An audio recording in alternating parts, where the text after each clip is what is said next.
Angle ഗ്രൈൻഡറിൻ്റെ switch complaint ആയി. അപ്പോൾ നമ്മൾ സ്വിച്ച് കറക്റ്റ് ചെയ്യാൻ വേണ്ടിയിട്ട് അത് വിട്ടു പോണതാണ്, ഹോൾഡറിൽ നിന്ന് വിട്ടു പോണതാണ്. അപ്പോൾ നമ്മൾ മൊത്തം ഊരുക. ഇത് ബോഷിൻ്റെ ആയതുകൊണ്ടാണ്, സൈഡ് സ്വിച്ചാണ്, അതുകൊണ്ടാണ് നമ്മൾ മൊത്തം case ഊരണം.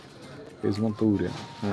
Front body back body എല്ലാം കൃത്യമായിട്ട് ഊരി ആർമേച്ചർ ഊരണം. ആർമേച്ചർ ഊരിനെക്കാട്ടും മുമ്പ് നമ്മൾ കാർബൺ പിടിപ്പിക്കണം. കാർബൺ ബ്രഷ് പിടിപ്പിച്ചിട്ട് ആർമേച്ചർ ഊരുക. ആർമേച്ചർ ഊരിയിട്ട് ആ സ്വിച്ചിൻ്റെ സ്പോട്ട് ഉണ്ടാവില്ല, അത് നമ്മൾ മുകളിലേക്ക് നന്നായിട്ട് അമർത്തി പിടിക്കും. അമർത്തി പിടിച്ചിട്ട് സ്വിച്ച് ഹോൾഡ് ചെയ്യുക. അരിക്ക് കറക്റ്റായിട്ട് ഇറക്കി വയ്ക്കുക. പിന്നെ സ്വിച്ച് കറക്റ്റാവും. അത് കഴിഞ്ഞിട്ട് നമ്മൾ ആർമേച്ചർ പിന്നെയും ക്ലോസ് ചെയ്യുക, അടയ്ക്കുക. കറക്റ്റായിട്ട് കേസിങ് ക്യാപ്പൊക്കെ വെച്ച് ആർമേച്ചർ അടച്ച് നമ്മുടെ കാർബൺ ബ്രഷൊക്കെ കറക്റ്റായിട്ട് കറക്റ്റ് സ്ലോട്ടിൽ തന്നെ ഇടുക. പിന്നെ കറക്റ്റായി. പിന്നെ കേസ് വൃത്തിയായിട്ട് അടയ്ക്കുക.